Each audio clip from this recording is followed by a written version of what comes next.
पर मैं हूं आपके साथ मुस्कान। स्वागत है आप सभी का एएनबी न्यूज एक्सप्रेस में। तो रुक करेंगे देश दुनिया के तमाम अहम खबरों का फटाफट अंदाज में। इस साल 5 राज्यों में चुनाव होने वाले हैं। चुनाव आयोग ने यह साफ कर दिया है कि चुनाव तय समय पर ही होंगे। उत्तर प्रदेश, उत्तराखंड, पंजाब, गोवा और मणिपुर में चुनाव होने हैं। मतदान सूची भी जारी हो चुकी है। सभी चुनावी राज्यों में सियासी हलचलें तेज हो गई है। सबसे ज्यादा उत्तर प्रदेश में सियासी हलचल तेज है। 403 विधानसभा सीट वाले इस प्रदेश में सभी राजनीतिक दलों ने अपनी ताकत झोंक दी है।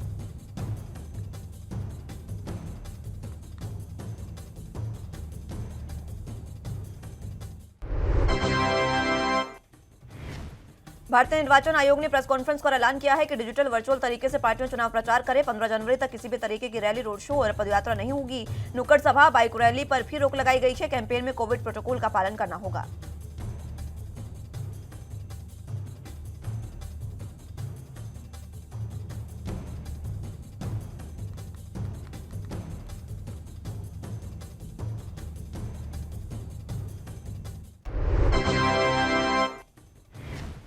मुख्य चुनाव आयुक्त सुशील चंद्रा ने बताया कि 80 साल से ज्यादा उम्र के वरिष्ठ नागरिक, दिव्यांग व्यक्ति और कोविड-19 पॉजिटिव व्यक्ति पोस्टल बैटल के जरिए मतदान कर सकते हैं।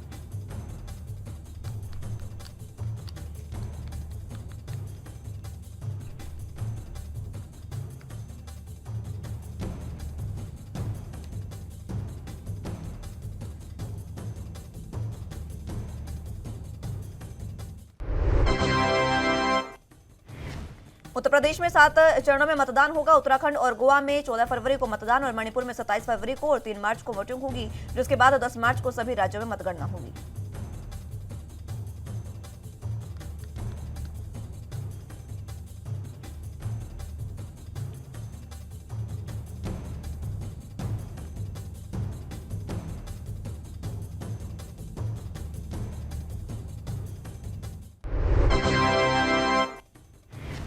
पंजाब में एक चरण में सभी 117 विधानसभा सीटों के लिए 14 फरवरी को मतदान होगा। तत्काल प्रभाव से आचार संहिता लागू कर दी गई है। पंजाब में चुनाव के लिए नोटिफिकेशन 21 जनवरी को जारी होगा। 28 जनवरी तक नामांकन कर सकेंगे। 29 जनवरी को नामांकन पत्रों की जांच होगी। 31 जनवरी को नामांकन वापस ले जा सकेंगे। 10 मार्च को चुनावों के नतीजे आएंगे। वोटरों की पहली लिस्ट और नियमों के बारे में पर्ची इस बार पहली बार दी जाएगी।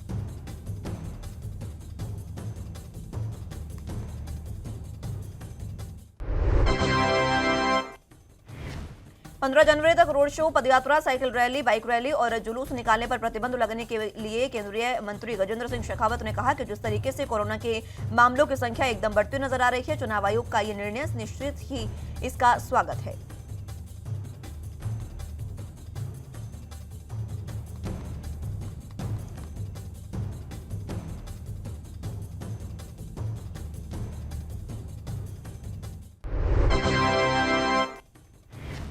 कांग्रेस के वरिष्ठ नेता मल्लिकार्जुन खड़गे ने कहा कि चुनाव निष्पक्ष होने चाहिए और हमारा अनुरोध है कि चुनाव आयोग को निष्पक्षता से काम करना चाहिए। हम भविष्य में देखेंगे कि वो कैसे काम करते हैं, विपक्ष और सरकार के साथ कैसा व्यवहार करते हैं।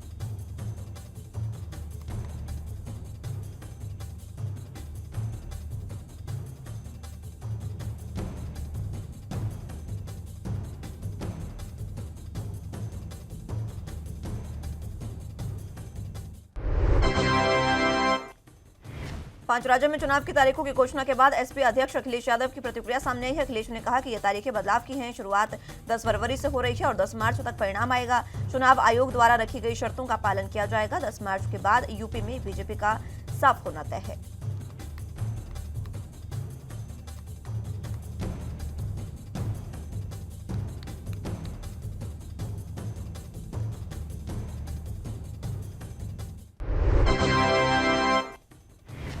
विधानसभा चुनाव की तारीखों की घोषणा होने के बाद आचार संहिता लागू होने की वजह से लखनऊ में राजनीतिक पार्टियों के पोस्टर और बैनर हटाए जा रहे हैं। चुनाव आयोग ने आज प्रेस कॉन्फ्रेंस कर 5 राज्यों में 10 फरवरी से 7 मार्च तक 7 चरणों में चुनाव की घोषणा की है।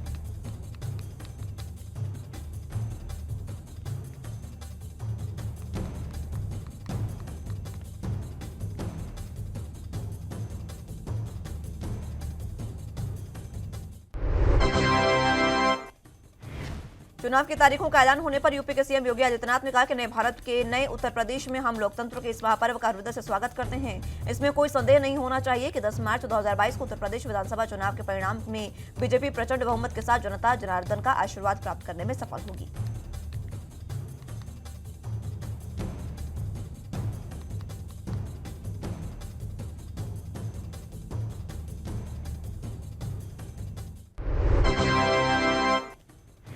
चुनाव आयोग की ओर से 5 राज्यों में चुनाव की घोषणा के बाद उत्तराखंड कांग्रेस के नेता हरीश रावत ने कहा कि चुनाव लड़ने वाले 45 उम्मीदवारों के नामों की सूची पर सहमति बन गई है। हम देखेंगे कि अब राजनीतिक दल किस तरह से आ रहे हैं, उस हिसाब से हम अपने शीर्ष उम्मीदवारों के नामों की सूची जारी करेंगे।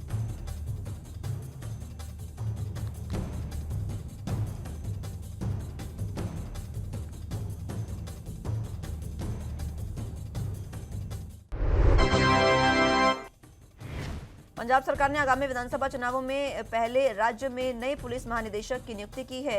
1987 बैच के आईपीएस अधिकारी वीरेश कुमार भांवरा अब पंजाब के नए डीजीपी होंगे। यूपीएससी पैनल द्वारा भेजे गए 3 नामों पर विचार करने के बाद राज्य सरकार ने भांवरा की नियुक्ति की है। उनका कार्यकाल 2 साल के लिए होगा।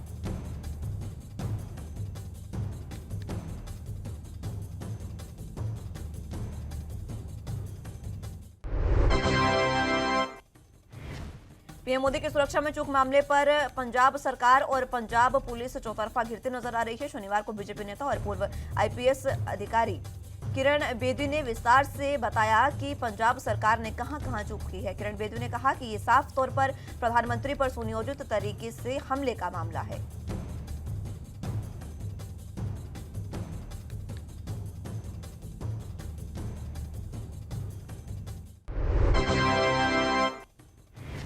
यूपी के पूर्व डीजीपी प्रकाश सिंह ने भी पंजाब पुलिस अधिकारियों और चेन्नई सरकार को पीएम की सुरक्षा में सेंध का दोषी ठहराया है। पूर्व डीजीपी प्रकाश सिंह ने कहा कि राज्य में सरकार किसी को भी हो, अगर वहां पीएम आ रहे हैं तो हमें प्रधानमंत्री को हर तरीके से सुविधा और सुरक्षा देनी चाहिए।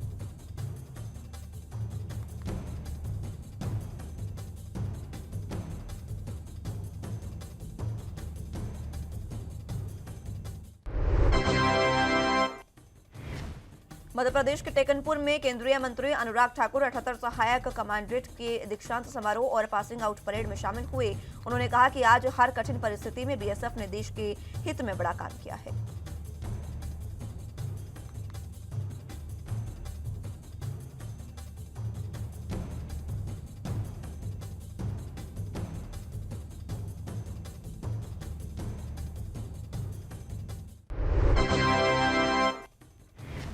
राष्ट्र के समग्र विकास और बुनियादी तालीम की गुणवत्ता को बेहतर बनाने के लिए सरकार ने पिछले 6 से 7 सालों में महत्वपूर्ण प्रयास किए हैं। उनमें से 100 नए सैनिक सफल बनाने की घोषणा है।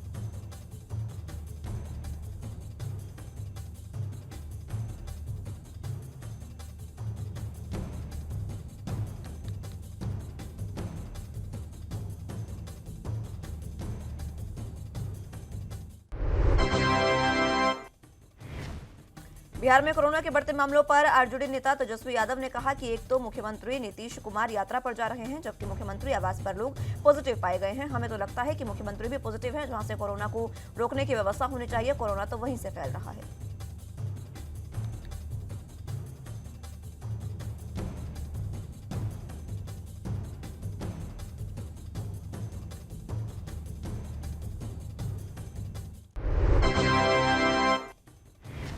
पंजाब विधानसभा चुनाव की तैयारियों में जुटी बीजेपी को शनिवार को चंडीगढ़ में संजीवनी मिली। चंडीगढ़ मेयर पद चुनाव में बीजेपी की सर्वजीत कौर जीत गई। 14 मतों के साथ वे चंडीगढ़ नगर निगम की नई मेयर चुनी गई हैं। इससे पहले आम आदमी पार्टी के एक वोट को खारिज कर दिया गया, जिसके बाद आम आदमी पार्टी के सांसदों ने हंगामा कर दिया।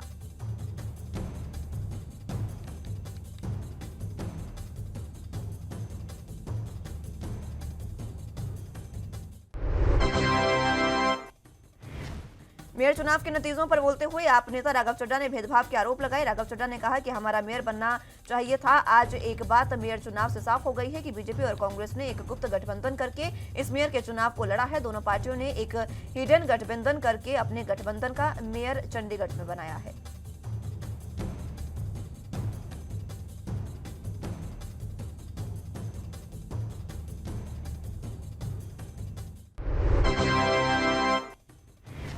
छत्तीसगढ़ के मुख्यमंत्री भूपेश बघेल ने कहा कि प्रदेश में कोविड-19 की स्थिति पर हमारी नजर बनी हुई है। मुझे नहीं लगता कि अभी आर्थिक गतिविधियों पर पाबंदियां लगाने की जरूरत है और न ही कंटेनमेंट जोन बनाने की जरूरत है। प्रदेश और देश में कोविड के हालात को देखकर हम आगे कोई फैसला लेंगे।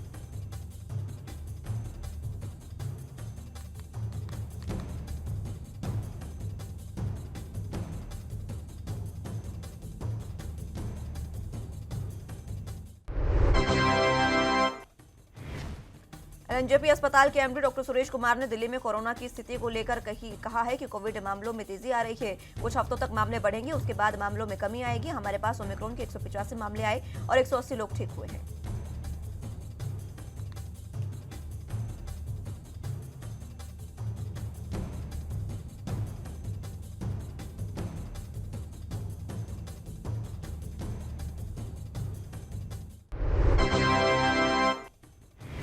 उत्तर प्रदेश के अपर मुख्य सचिव स्वास्थ्य अमित मोहन प्रसाद ने कहा कि पिछले 24 घंटे में कोविड-19 के 411 नए मामले सामने आए हैं। 171 लोग डिस्चार्ज हुए हैं, जबकि 18,551 सक्रिय मामले हैं। कुल कोविड से 6 लोगों की मृत्यु दर्ज की गई है।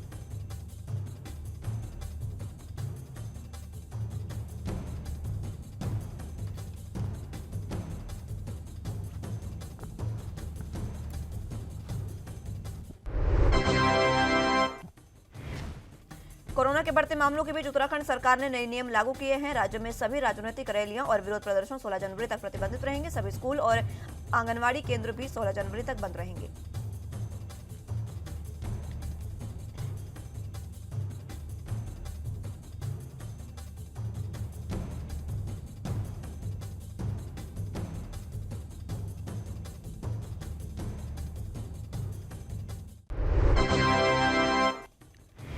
मध्य प्रदेश के उज्जैन में केरल के राज्यपाल आरिफ मोहम्मद खान ने महाकालेश्वर मंदिर में पूजा अर्चना की। राज्यपाल आरिफ मोहम्मद खान ने कहा कि देश बड़े संकट से गुजर रहा है। महाकाल में यही प्रार्थना है कि दुनिया कोरोना संक्रमण से बाहर आए और देश तेजी से विकास की ओर बढ़े।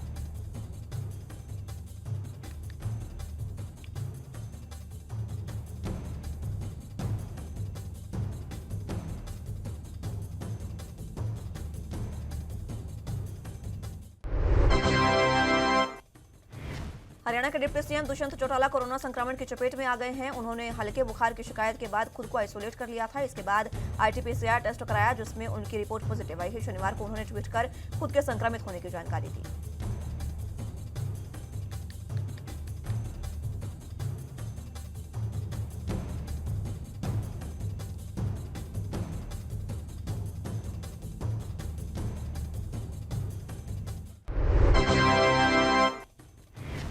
पांच राज्यों में होने वाले विधानसभा चुनावों के लिए आज चुनाव आयोग ने घोषणा कर दी है। घोषणा होते ही यूपी समेत 5 राज्यों में आज से अधिसूचना जारी हो गई है, जिसके बाद जालौन का जिला प्रशासन हरकत में आ गया है और प्रशासनिक कर्मचारियों के साथ मिलकर शहर भर में लगी राजनीतिक दलों के होर्डिंग्स, बैनर, पोस्टर हटाने शुरू कर दिए।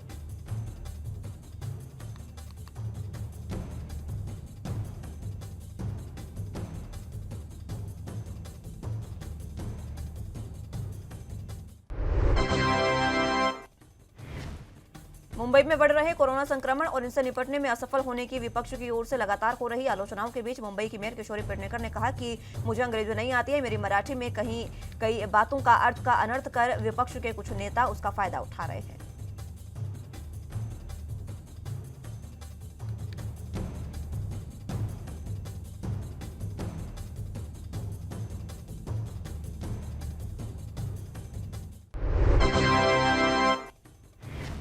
भारतीय किसान यूनियन उग्राहा के नेता जोगेंद्र सिंह उग्राहा ने पीएम की सुरक्षा चूक मामले पर कहा कि सोशल मीडिया में आजकल हर घटना साफ साफ दिख जाती है। फिरोजपुर घटना में कोई धक्का मुक्की नहीं हुई, साइकिल का टायर तक नहीं फटा और बाइक से पटाखा तक नहीं बजा, तो प्रधानमंत्री की जान को खतरा कैसे हो गया।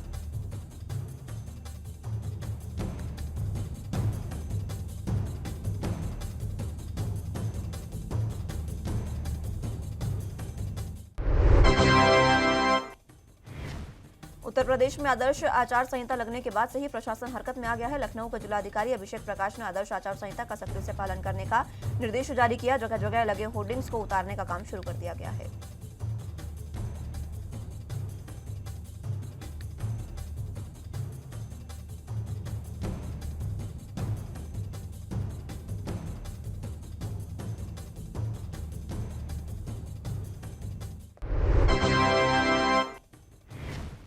मिर्जापुर नगर के केबी महाविद्यालय में शनिवार को आयोजित कार्यक्रम में करीब 2000 छात्र छात्राओं को लैपटॉप और स्मार्टफोन का वितरण किया गया।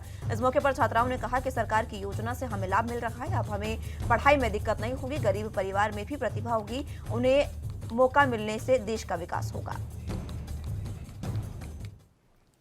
बुलेटिन में यहाँ वक्त एक छोटे से ब्रेक का है, फौरन हाजिर होंगे।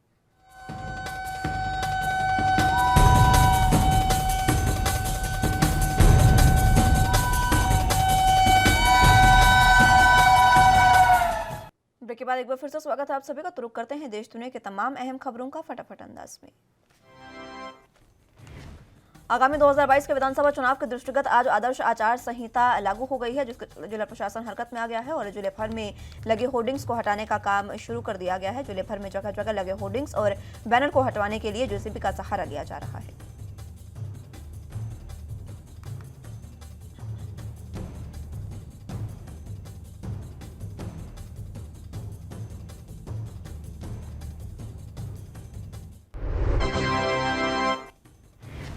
मध्य प्रदेश के रीवा में धान खरीदी केंद्रों में फर्जीवाड़े का मामला सामने आया है। मोटा मुनाफा कमाने के लिए नई बोरियों में पुरानी धान भरकर गोदाम भेजने का खेल जारी था।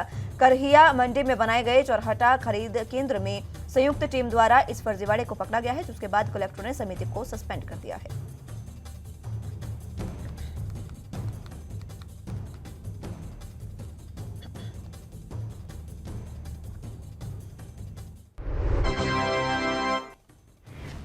'कौशाम्बी बस डिपो के लोकार्पण कार्यक्रम में पहुंचे डिप्टी सीएम केशव प्रसाद मौर्य ने अखिलेश यादव पर तंज कसते हुए कहा कि वो झूठ बोल रहे हैं। उन्होंने भगवान से कहा होगा कि 2022 में नहीं 2027 में थोड़ा प्रयास करना, क्योंकि अगले 25 सालों तक भारतीय जनता पार्टी की सरकार रहेगी।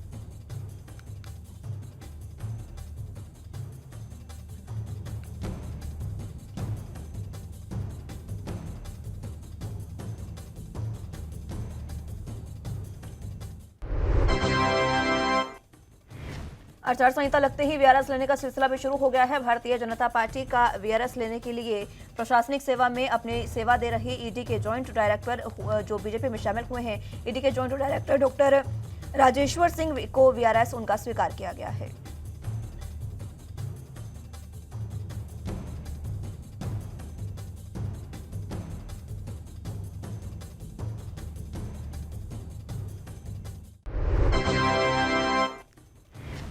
जिलाधिकारी डॉक्टर आर राजेश कुमार ने दून मेडिकल कॉलेज और पंडित दीनदयाल उपाध्याय चिकित्सा का स्थलीय निरीक्षण कर कोविड संक्रमण के दृष्टिगत तैयारियों और व्यवस्थाओं का जायजा लिया। निरीक्षण के दौरान चिकित्सकों को आवश्यक दिशा निर्देश भी दिए।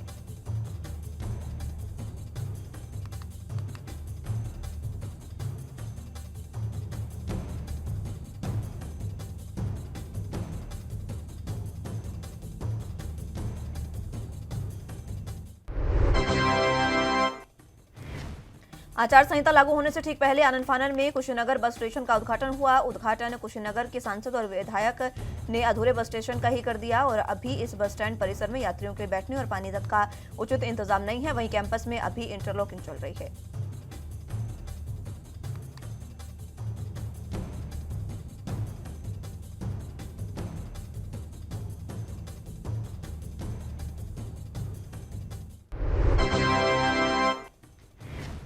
उत्तर प्रदेश में आदर्श आचार संहिता लगते ही जिला प्रशासन एक्शन मोड में आ गया है और आदर्श आचार संहिता का पालन करवाने के लिए बस्ती प्रशासन ने कमर कस ली है। आज जैसे आचार संहिता लागू हुई, तुरंत प्रशासन एक्शन मोड में देखने लगा और जगह जगह लगे होर्डिंग्स, बैनर, पोस्टर को हटा दिया गया है और पेंटिंग को हटाने का काम शुरू किया है।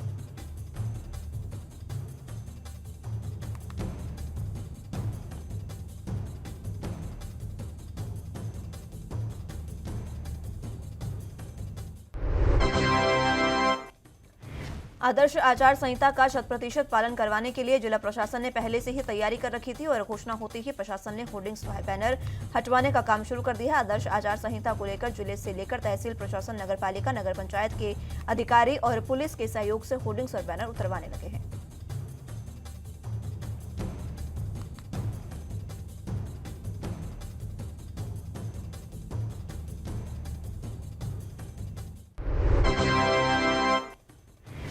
उत्तर प्रदेश आबकारी आयुक्त के आदेश के अनुसार कार्य करते हुए दिल्ली राज्य से अवैध शराब की तस्करी करने वालों पर रोक लगाने के लिए एक्शन में है।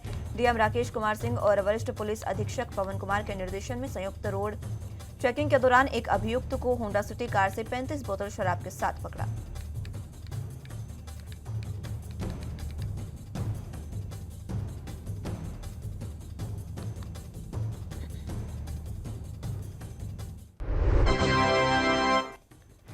अवैध खनन के कारण हुए हादसे के बाद जिला प्रशासन सतर्क हो गया है। आज खनन विभाग और जिला प्रशासन के संयुक्त तत्वाधान में यमुना नदी में अवैध खनन करने वालों पर बड़ी कार्रवाई की गई है। जिला प्रशासन अधीक्षक के नेतृत्व में भारी मात्रा में पुलिस बल और खनन विभाग के अधिकारियों ने यमुना नदी का निरीक्षण किया।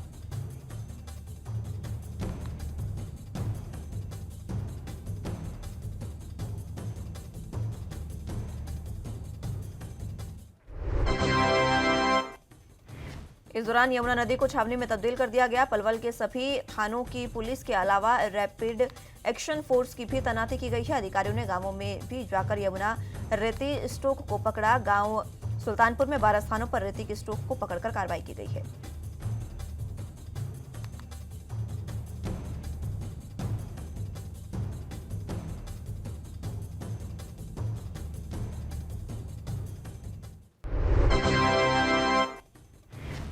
विधानसभा चुनावों के शांतिपूर्ण तरीके से कराने को लेकर ललितपुर जिले के टॉप 10 अपराधियों को पकड़ने के लिए ललितपुर पुलिस धरपकड़ कर रही है। ललितपुर जनपद में पुलिस अधीक्षक निखिल पाठक ने निर्देशन में ललितपुर पुलिस द्वारा अपराधियों की धरपकड़ जारी है। ललितपुर पुलिस को एक बड़ी सफलता हाथ लगी है, जिसमें टॉप 10 बदमाश को देसी कट्टे के साथ गिरफ्तार किया है।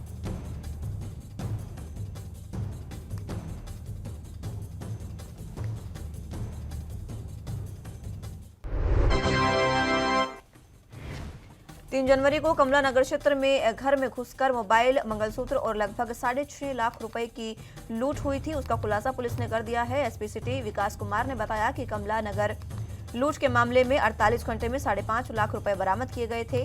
साथ ही एक अभियुक्त को दबोचा है।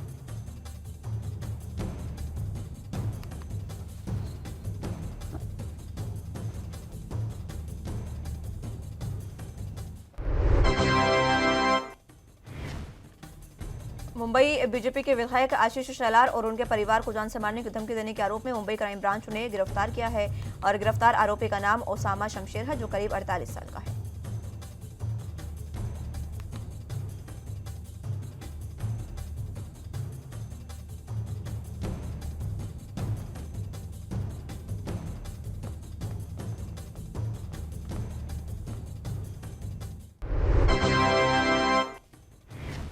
सोमेश्वर क्षेत्र के अंतर्गत विगत 2 दिनों से हो रही बारिश से जहां एक और किसान गेहूं की फसल को लेकर खुश हैं, तो वहीं काश्तकारों का कहना है कि इस बारिश से पहाड़ में जो स्रोत हैं उसमें भी गर्मियों के लिए पानी की आपूर्ति हो जाती है।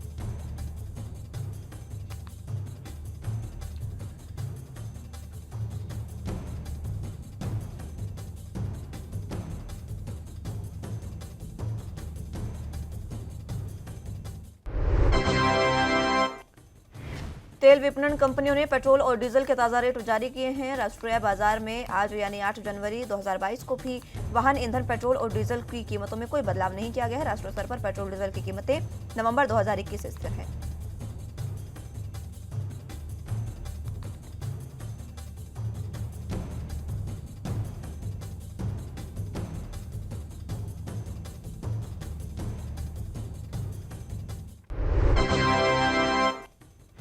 नए साल के पहले कारोबारी हफ्ते के आखिरी दिन भी सोने के साथ साथ चांदी की कीमत में गिरावट दर्ज की गई। शनिवार को सोने के साथ साथ चांदी भी सस्ती हुई। शनिवार को सोना 249 रुपए प्रति 10 ग्राम की दर से सस्ता होकर 47,583 रुपए प्रति 10 ग्राम पर पहुंच गया है।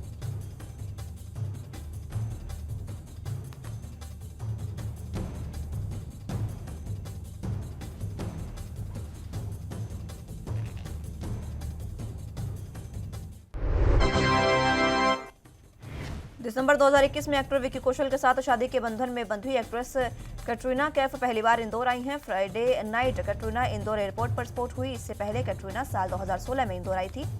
कैटरीना को लेने एयरपोर्ट पर खुद उनके पति विकी कौशल पहुंचे। यहां दोनों बाईपास लाभगंगा के पास एक होटल पहुंचे। दोनों कुछ दिन इंदौर में रहने वाले हैं।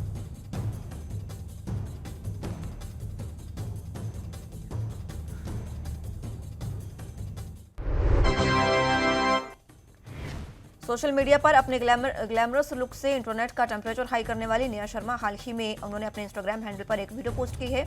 इसमें वो व्हाइट कलर के लहंगे में नजर आ रही हैं।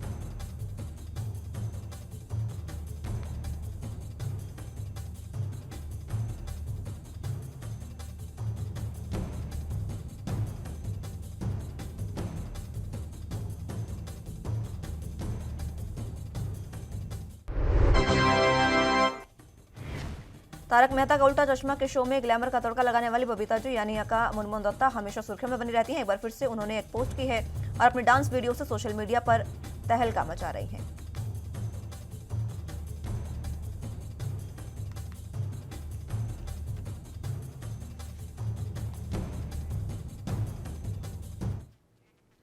फिलहाल के लिए एनबी न्यूज एक्सप्रेस में मेरे साथ बस इतना ही। तमाम अहम खबरों के लिए अब बने रहे एनबी न्यूज के साथ। नमस्कार।